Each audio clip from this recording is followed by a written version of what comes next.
is this thing on.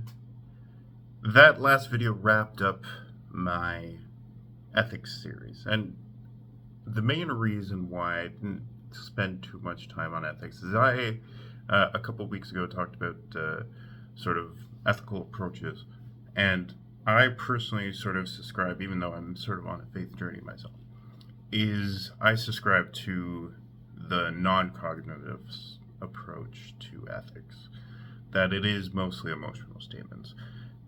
It is a tenuous position to hold because you're saying that the only way to evaluate truth is through observation, and that comes with making a moral statement towards that effect, because it's not necessarily an epistemic statement. It's a moral statement to say that the only way to evaluate truth is through observation.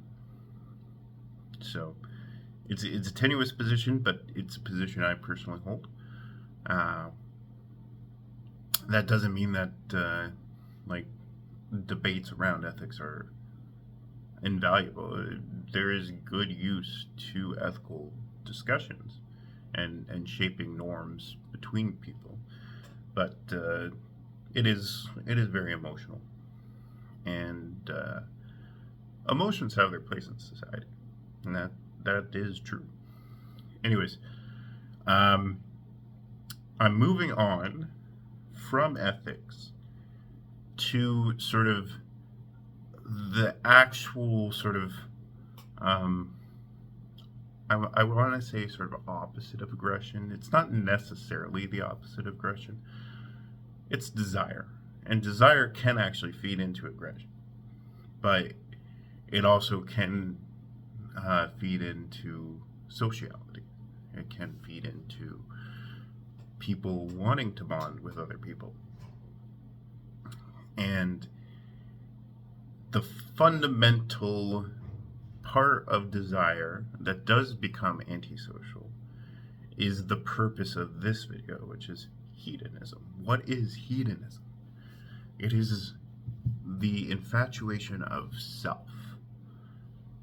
Basically, falling in love beyond any form of empathy and any form of sociality.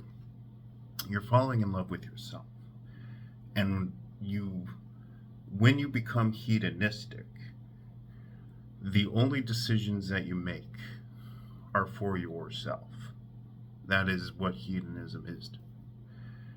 You're only making decisions that will benefit you and you alone. Now, I think the thing is that in general, most people are not hedonistic. I would say that like even psychopaths are not fully hedonistic. I think psychopaths understand they have to at least portray themselves as somewhat social beings, as somewhat concerned, even if they're not fully believing in the behaviors that they're doing. If they're not fully psychopaths, like they lack empathy, but like the ones who don't become violent, they still don't necessarily believe in the good of helping others or relating to others. So with hedonism, even psychopaths have to limit it. So overall, I don't think most people are hedonistic, but there are behaviors that can be identified as hedonistic. Things like having multiple sexual partners at once. Definitely a hedonistic behavior. Yes, you could argue that, sure, if as long as you're not sort of establishing that you're in looking for commitment, then you could sort of make the ethical argument that you can be ethically non-monogamous. The thing is that oftentimes, in my sort of read on such situations, rarely is it that both partners really truly want to be non-monogamous. Usually it's one person wanting the non-monogamy more than another person. So in that circumstance, yes, people sometimes accommodate the other person, but it is more self-centered, sort of seeking that kind of behavior. Another form of hedonism, deploying violence to get whatever you want, whether it be resources or food or sex. Those are sort of the main common ones for deployment of violence. Greed, it's difficult because people do have rational self-interest, maintaining your life. But when you are purposely producing harm in order to gain something for yourself, that is hedonism. That is hedonistic behavior. But again, my overall thought on hedonism is that it's behavior oriented and not individual oriented. There are people who are more likely to exhibit hedonistic behavior. Those are typically psychopaths. To some degree, narcissists too. You might even argue narcissists are more likely than psychopaths to exhibit hedonistic behavior. Narcissism and psychopathy often are sort of hand in hand, but they aren't always the same. So psychopathy, it's just a lack of empathy.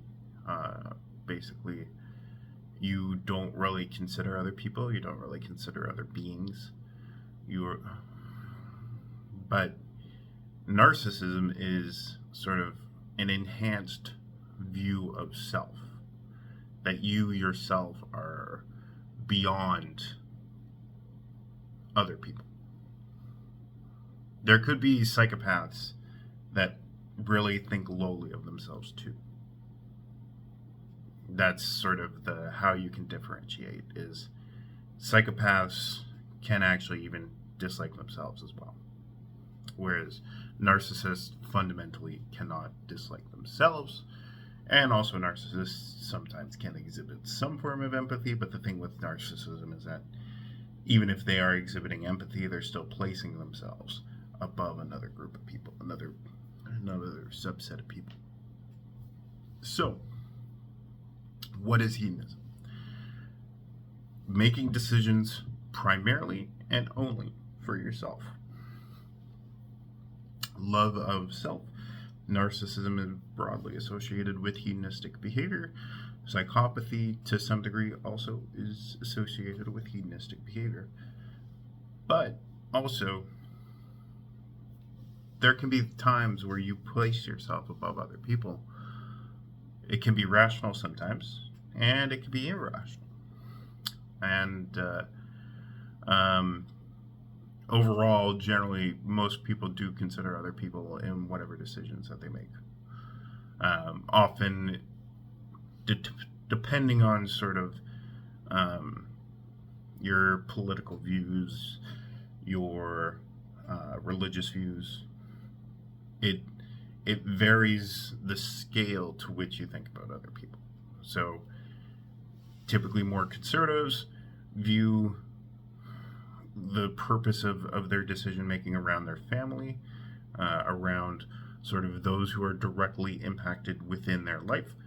And then sort of the more progressive view is cultures as a whole, society as a whole. And sometimes you are willing to sacrifice some relationships with your family in order to promote beneficial cultural norms over whatever sort of social group that are close to you. And And most people, regardless, do think about other people whenever they make decisions. And thus, hedonism, there's behaviors where it is obviously focused on yourself, but hedonism is not necessarily across the board that people will always think about themselves at every single decision that they make. Anyways, these are just my thoughts. Feel free to share your thoughts in the comments below. Thank you for watching, and I'll see you in the next one.